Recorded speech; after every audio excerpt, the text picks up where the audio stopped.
Start. महोदय, पश्चिम के देश इस समय अपने पूर्व साम्राज्यों के देशों से उस निर्विवाद और सत्ता के समक्ष खड़े हैं जिन्हें उन्होंने काफी सीमा तक उन्हीं के संसाधनों को लूट खसोट कर इतने दिनों तक टिकाए रखा है।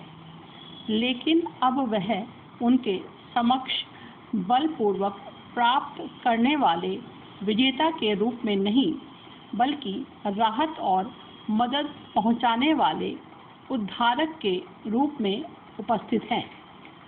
पश्चिम अब अपने गुलाम रहे देशों को अपनी संपत्ति का हिस्सेदार बनाने का तो उत्सुक नहीं है, लेकिन वह उन्हें संपत्ति खड़ी करने के रहस्यों की जानकारी देने को जरूर उत्सुक नजर आ रहा है। धनी बनने के तरीके बतलाने के लिए भी ये देश इस समय उसी एकाग्रता से उत्सुक है जिससे वे अभी कुछ ही समय पूर्व तक उनका धन और जमीन को हथियाने में लगे थे। दक्षिण के देशों के प्रति उत्तर का यह हृदय परिवर्तन शंका से परे है और उसकी शुरुआत साम्राज्य के औपचारिक विसर्जन से काफी पहले ही हो चुकी थी। सच पूछो तो उसका सीधा संबंध इस बात से भी था कि पूर्व उपनिवेश रहे इलाकों को जब समाजवाद का वैकल्पिक नमूना भी उपलब्ध था, पश्चिम की इस नई परोपकारिता में समझदारी के साथ ही स्वार्थपरकता भी थी।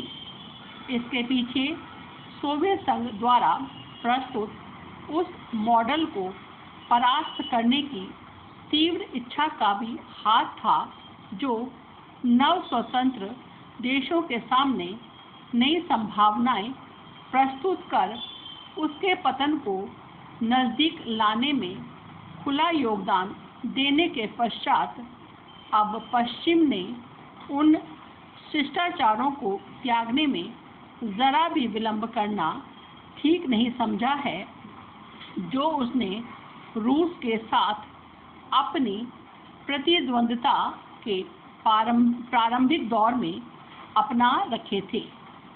प्रतियोगिता से जीवन की गति तीव्र होती है और स्वस्थ प्रतियोगिता के परिणाम भी अच्छे होते हैं, और आखिर वह ऐसा क्यों ना करे।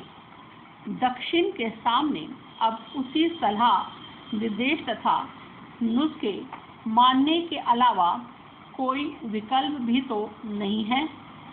इसी तरह पश्चिम की नीति अब बेकार के सैनिक कब्जे और महंगे औपनिवेशिक प्रशासन की नहीं रही है। उसके लिए तो अपना वर्चस्व बनाए रखने का सबसे लाभदायक साधन यही है कि वह अपनी आर्थिक नीतियों को अपने स्व समृद्धि के प्रतीक और विज्ञान के रूप में प्रस्तुत करे। पश्चिम की नीति अब अपनी बाजार आधारित अर्थव्यवस्था को समूचे विश्व में फैला देना है। उसके इन इरादों का परिचय अंतर्राष्ट्रीय मुद्रा कोष तथा विश्व बैंक द्वारा प्रस्तावित किए गए वे संरचनात्मक समायोजन कार्यक्रम तथा आर्थिक सुधार है जो 70 से भी ज़्यादा देशों पर लादे जा चुके हैं। वैसे पश्चिम के देशों को अपनी सभ्यता की समूची रोशनी समूचे विश्व में फैलाने का यह साहस केवल साम्यवाद के पतन के कारण ही नहीं हुआ है, बल्कि यह वैश्विक प्रेरणा उसकी अपनी इससे भी ज़्यादा ठोस उपलब्धियों के कारण अपने प्रतिस्पर्धी सोवियत संघ पर अपनी नैतिक श्रेष्ठता सिद्ध करने की नीयत से हुआ है।